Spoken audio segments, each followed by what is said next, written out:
Surgery కంటే hospital bill అంటేనే భయం. అదే మధ్య తరగతికి అందుబాటు ధరలో వైద్యం. Medistar hospitals.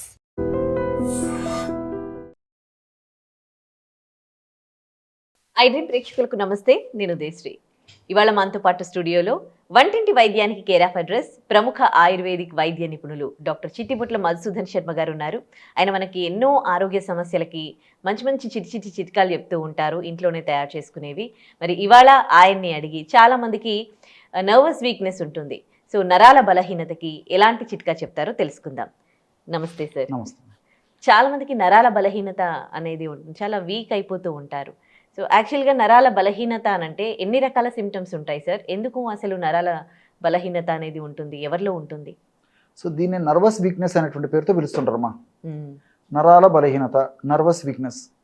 ఈ మధ్య కాలంలో మరి వయస్సు నిమిత్తం లేకుండా చిన్న వయసు వాళ్ళ నుంచి ఈ సమస్య కలుగుతుందమ్మా. ఈ నరాల బలహీనత మరి ఎక్కువ కాలం పాటు ఉండడం వల్ల ఆధునికంలో కూడా ఆధునిక వైద్యులు కూడా దీనికి ఒక పేరు పెట్టడం జరిగింది, chronic fatigue syndrome. Chronic fatigue syndrome అని చెప్పేసి పేరు పెట్టడం జరిగిందమ్మా. సో ఈ యొక్క సమస్యకి 1,000,000 కారణాలు. ఒక్కొక్కసారి ఎలాంటి కారణం కూడా ఉండదు. కాబట్టి ఈ కారణాలు స్పష్టంగా కొన్నిట్లో కనిపిస్తుంటాయి, కొన్నిట్లో స్పష్టమైన కారణం స్పష్టంగా తెలియదు. ఏ కారణం ఉండదమ్మా, కానీ నరాల బలహీనత. సో లక్షణాలు ఎలాగ ఉంటాయంటమ్మా, కాళ్ళు చేతులు లాగుతుంటాయి, నీరసం ఉంటుంది, నిస్తరణ ఉంటుంది, బలహీనత ఉంటుంది, ఏ పని మీద ఆసక్తి ఉండదు, అంతుబట్టని అంతు చిక్కని నీరసం ఉంటుంది, 4 అడుగులు వేయాలంటే ఓపిక ఉండదు, ఎప్పుడు నిద్ర వస్తుంటుంది, కాళ్ళు లాగుతుంటాయి, పిక్కలు లాగుతుంటాయి, పిక్కలు పిండేసినట్టు ఉంటాయి, కాళ్ళు చేతులు తిమ్మేలు ఉంటాయి, కాళ్ళు చేతులు నొప్పులు ఉంటాయి. అదేవిధంగా ఒక్కొక్కసారి ఏదైనా గట్టిగా పట్టుకోవాలన్నా శక్తి లేకుండా, హోల్డ్ చేసేటువంటి శక్తి లేకుండా ఉండేటువంటి పరిస్థితి ఏర్పడుతుంది.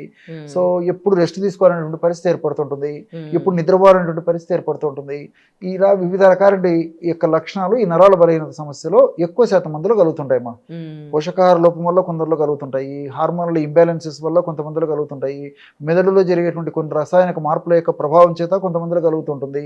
ఈ విధంగా అనేక రకాలైన కారణాల చేత కొంతమందిలో కొన్ని వ్యాధుల వల్ల కూడా ఈ యొక్క సమస్య కలుగుతుంటుందమ్మా. కొన్ని వ్యాధుల వల్ల కూడా నరాల బలహీనత కలుగుతుంటుంది. ఆ యొక్క వ్యాధులకు వాడేటువంటి ఔషధాల వల్ల నరాల బలహీనత కలుగుతుందమ్మా, side effect of the drug. So ఇప్పుడు షుగరు ఇలాంటి వాటికి మెట్ఫార్మిన్ అనేటువంటి ఔషధాన్ని వాడినప్పుడు మరి తప్పని పరిస్థితుల్లో డాక్టర్స్ ఇస్తారమ్మా. సో ఎక్కువ రోజులు వాడడం వల్ల, ఎక్కువ డోస్ వాడుకోవడం వల్ల నరాల బలహీనత సమస్య కలుగుతుంటుంది. అదేవిధంగా మానసిక జబ్బులకు తప్పని పరిస్థితుల్లో ఔషధాలు వాడినప్పుడు విపరీతమైన నీరసం వస్తుంటుందమ్మా. సో కొంతమందికి మోషన్ ప్రాబ్లం కూడా ఈ నరాల బలహీనత వల్ల కలుగుతుంటుంది. అంటే ప్రేవుల కూడా నరాల కనెక్షన్ ఉంటుంది కాబట్టి ప్రేవుల యొక్క చలన శక్తి తగ్గిపోవడం చేత ఆ యొక్క ప్రభావం చేత కూడా మోషన్ కాదు. సో అది కూడా నరాల బలహీనతనే. ఆ నరాలను మనం ఎప్పుడైతే యాక్టివేట్ చేయగలమో మోషన్ కూడా ఫ్రీగా అయిపోతుంది. సో ఈ విధంగా నంబర్ ఆఫ్ కారణాల వల్ల నరాల బలహీనత సమస్య కలుగుతుంటుందమ్మా. అసలు మనకు శక్తిని ఇవ్వాలి, మనకు శక్తి కలుగుతుందంటే మన కణాలలో మైటోకాండ్రియా అనేటువంటి భాగాలు ఉంటాయమ్మా.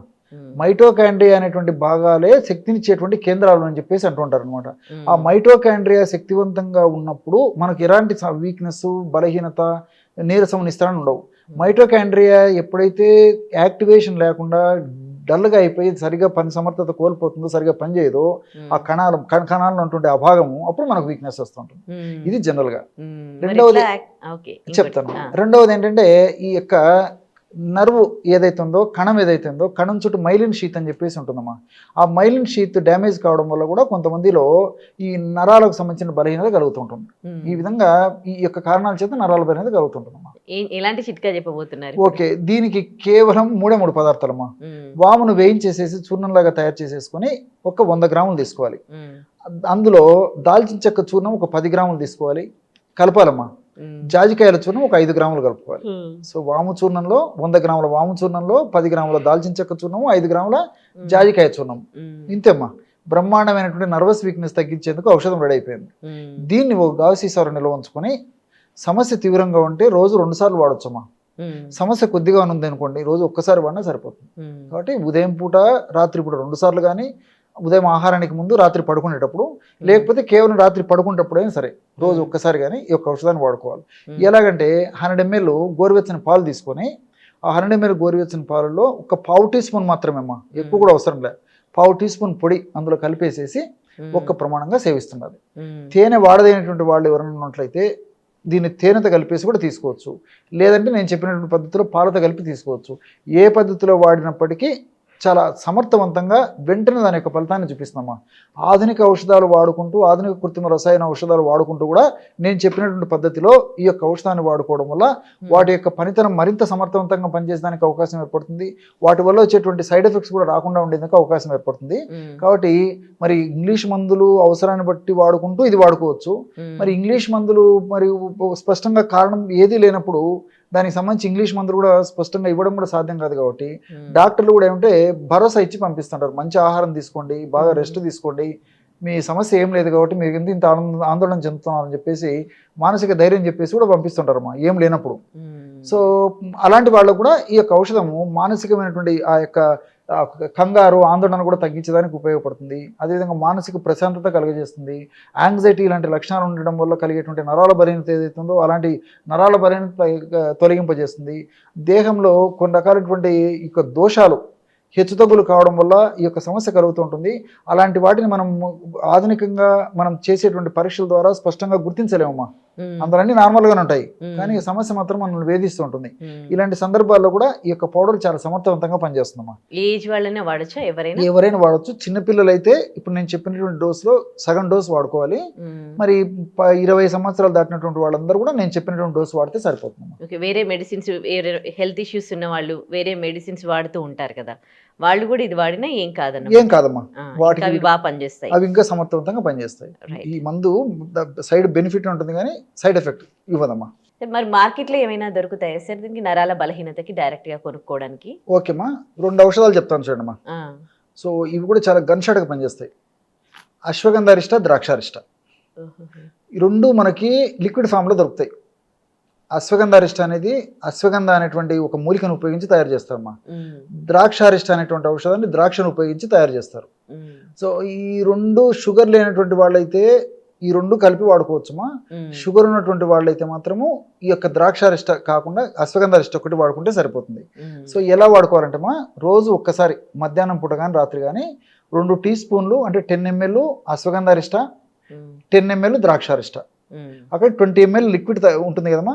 ఆ 20 ml ఆ యొక్క 20 ml లిక్విడ్కి 20 ml వాటర్ కలుపుకోవాలి. కలుపుకొని ఆ యొక్క ఔషధాన్ని రోజు ఒక్కసారి సేవించాలమ్మా. ఈ విధంగా సేవించడం వల్ల చాలా తృప్తికరమైనటువంటి, శీఘ్రమైనటువంటి, సత్వరమైనటువంటి ఫలితాలు కలుగుతాయి అన్నమాట. కాబట్టి ఈ యొక్క ఔషధాన్ని మరి కొన్నాళ్ల పాటు 2 మాసాలు కానీ 3 మాసాలు కానీ వాడుకోవడం వల్ల నరాల బలహీనత సమస్య నుంచి చాలా త్వరగా బయటపడడానికి అవకాశం ఏర్పడుతుంది. ఇక్కడ చెప్పుకోదగ్గది మరొక విషయం ఏంటంటేమా, ఇప్పుడు అశ్వగంధారిష్ట గురించి చెప్పాను కదమ్మా.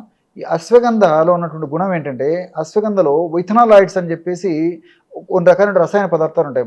ఈ విథనాలాయిడ్స్ అనేటువంటి రసాయన పదార్థాల గుణం ఏంటంటే, ఈ కణ కవచం, నరువు యొక్క కణం యొక్క కవచం పొర ఏదైతే, మైలిన్ షీత్ అనేటువంటి పొర ఏదైతే ఉందో ఆ పొరను రక్షించేందుకు, పొర మళ్ళా తయారయ్యేందుకు కూడా ఈ యొక్క అశ్వగంధంలో ఉన్నటువంటి విథనాలాయిడ్స్ ఉపయోగపడతాయి అన్నమాట.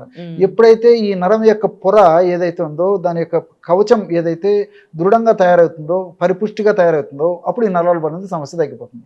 అంతేకాకుండా మైటోకాండ్రియా సంఖ్యను పెంచేందుకు కూడా ఈ యొక్క అశ్వగంధారిష్ట, అదేవిధంగా ద్రాక్షారిష్ట ఉపయోగపడతాయమ్మా.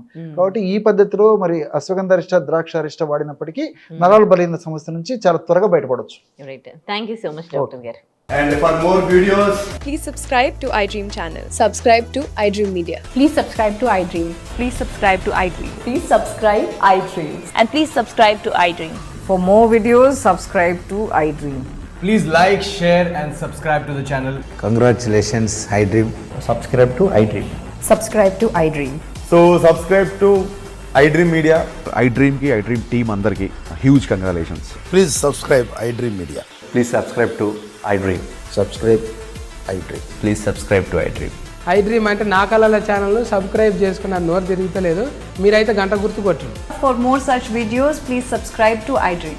Subscribe to iDream. Please subscribe to iDream. Please subscribe iDream Media. Please do subscribe to iDream. Please subscribe to iDream Media. For best entertainment and information, please subscribe iDream. And don't forget to subscribe to iDream.